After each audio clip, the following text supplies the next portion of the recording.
Hello, this is Uncle Jim, and I'm thinking about feeding the retro 9mm pistol here with raspberries. So, this is the M&P 358147, and they really come out to like 153 grains, so I got some minus and plus here. They hover around 153 grain. It's a 6-cavity mold. This is a brass mold. And it works for both 38 and 9mm.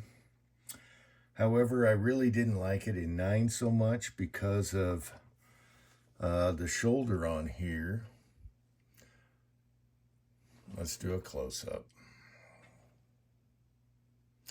The shoulder on here can be ogive picky and hit your lands early, and that really bugged me. Now in 38, 357, it's not a big deal. But for 9, I went with this mold, the 8-cavity MP 359 140 grain. And both of these come out heavier than what they say. I really like this 8-cavity mold because it uses the Lee sprue type deal.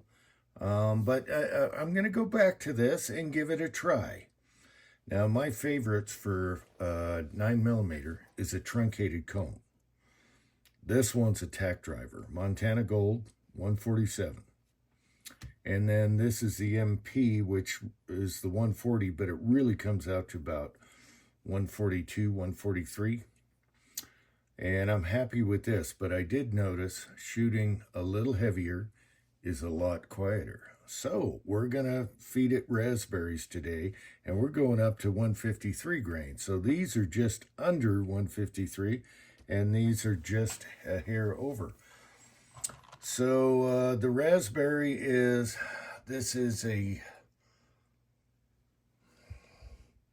it's called candy raspberry. And it looks like just a crappy powder coat, but it's clear coat. So this is totally powder coated because it has a transparent in it, and thus the raspberry.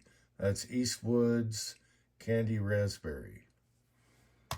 So I kind of like it. It doesn't look like it's covered, but it works.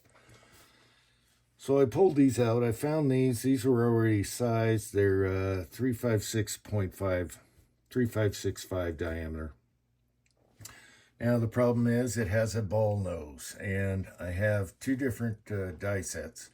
I have the Lee turret and I have the Dillon. And for the Dillon in 9, I have RCBS dies on it with the Lee factory crimp. So right now I was set up for this bullet and was pumping some out, but now I'm going to do these. Now the problem is I couldn't find the right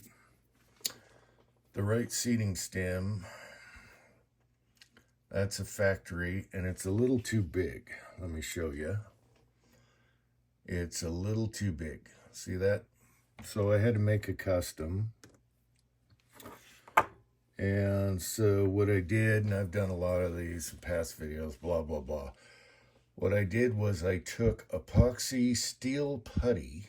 So it's a putty. You mix it together, and you got about 5 minutes. And I made a custom stem, and that is made for this.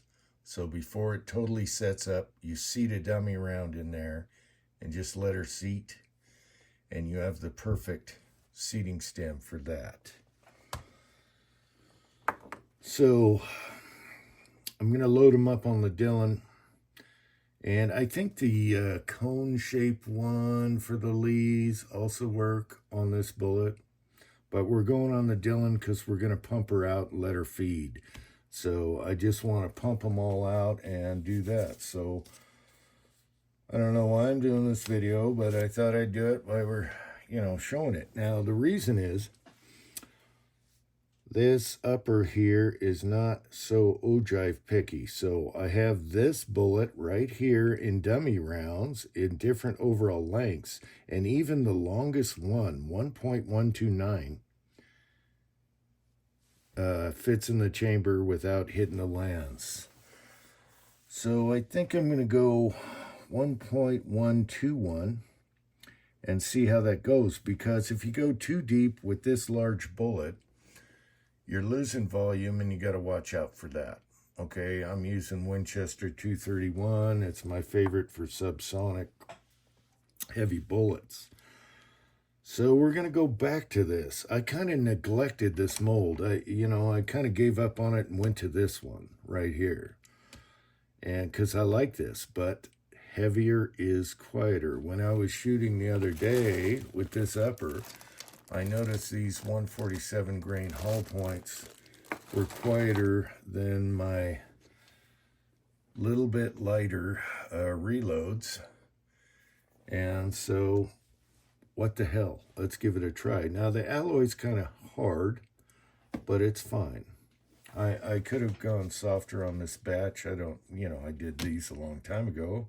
Kind of gave up on them because some pistols didn't like the overall length. And then you have to seat them way down, and then you got to watch your powder charge and pressure. But in this case, it's going to be good. I already have it set up for the bullets we've been shooting that are lighter, and the same charge. It's going to be the same as long as I got the overall length right. So we'll see what happens. Okay, so I changed the seating stem on the Dillon and let her rip. Mixed brass S&B primers, down and dirty, boom, bang, pow. Went out to the garage and shot 3 from the garage door, hit the swinger all 3 times. There's the primer, so I know I'm good. And so now I have, and that was with the shortest overall length, the most pressure, because this bullet takes up volume. So that was these, and then we got medium, and then we got longer length. And what's pretty cool about this retro upper is I have these all the way out to 1.128, which is pretty good overall lengthwise for a bullet like this. So we'll go back out there and see what happens. So far, so good. Okay, so Raspberry Retro, it's dark, and I'm wearing sunglasses just like the Blues Brothers. Okay, we got a peed out grip on here. Anyway, we don't have his lower yet. So I'm going with 5 of the longest ones first, and then we go back to the shortest ones with the most pressure. And what I'm going to do is, because it's really loud and echoey in here, we're inside the garage, I'll take 1 shot, and then I'm going to shoot from where I am right now, but I'm going to put the camera out there. All right, so let's do 1 shot here. And I hit it all 3 times with the test loads. And I hit it again. Okay, now I'll bring the camera out there and we'll take the, what do we have in here? 10, so 9 shots. 9 more shots with the camera away from the echo room. All right, so we're about, 6-8 yards away from the garage door. And we'll see how that sounds. I'm gonna go back in the garage now.